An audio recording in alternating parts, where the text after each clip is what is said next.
It's time now to Ask the Expert. Here to answer your questions live on air is therapist and life coach Julianna Lyddon. Okay, let's get straight to it.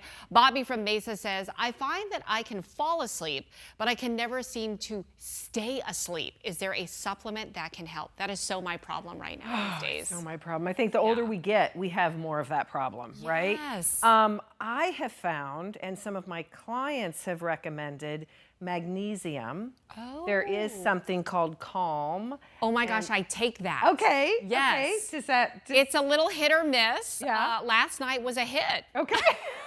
Well, there you go. Yes, but it just depends on how many hamsters that's true. running in my head. But it relaxes, the muscles, so Yes. it's supposed to be a helpful one. Honestly, I like how it tastes. Okay. Well, there you go.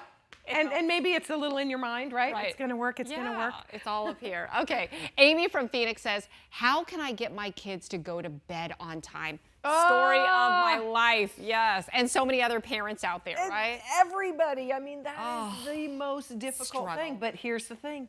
When you're doing that routine and after dinner, you have to start having very specific things that wind them down. Yes. Just like we do. You know, you really need to start doing that. So, okay, now we're going to take our bath. We're going to get our jammies on. Okay, we're going to, you can watch a little bit of TV. Right. And then turning all of that off, about 30 minutes before you really go in, and then setting the room up, my kids have a noise machine that helps them too. And I've kind of bled onto my kids, I have them read before bedtime. And sometimes they get so into reading, and then next thing you know, they fall asleep with the book on.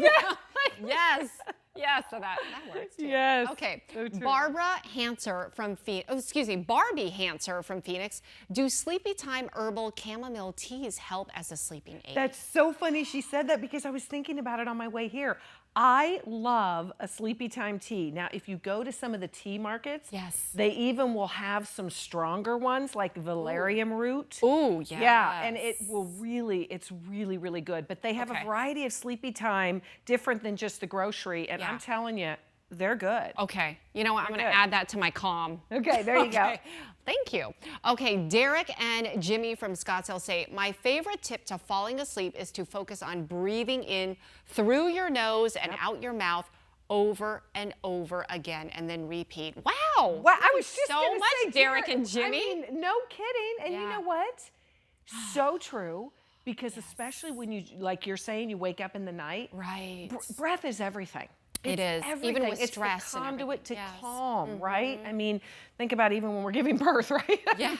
And you're really breathing. Yeah. It really can kind of calm the mind, because you bring back, there's that adage where we count the sheep. Yes. It's the same kind of thing. You're bringing your attention to your breath. Yeah. And it creates more of a, I love that pattern of calm. Thank you. Yeah. I love it when our viewers share tips. Yeah, they're so smart. Yep. Okay, Brian from Phoenix says, how do you know when you need some medication to fall asleep? Ooh, well, yes. I have many clients that especially when they're going through a crisis or a lot of trauma, I'm like, look, you got to get to the doctor. Okay. You really need to get some sleep. Yes. If you're a chronic insomnia person, right, you'll know. I mean, you're just not functioning. Yeah. So you got to pay attention to that. And when it's not working and you're not getting, at least 6 hours. That affects everything that you do. Get into your doctor. I mean, it can be your family doctor, whomever, and get some treatment. Absolutely. Julianna, always great and so much fun to have you. I love Thank you so much. I love having you.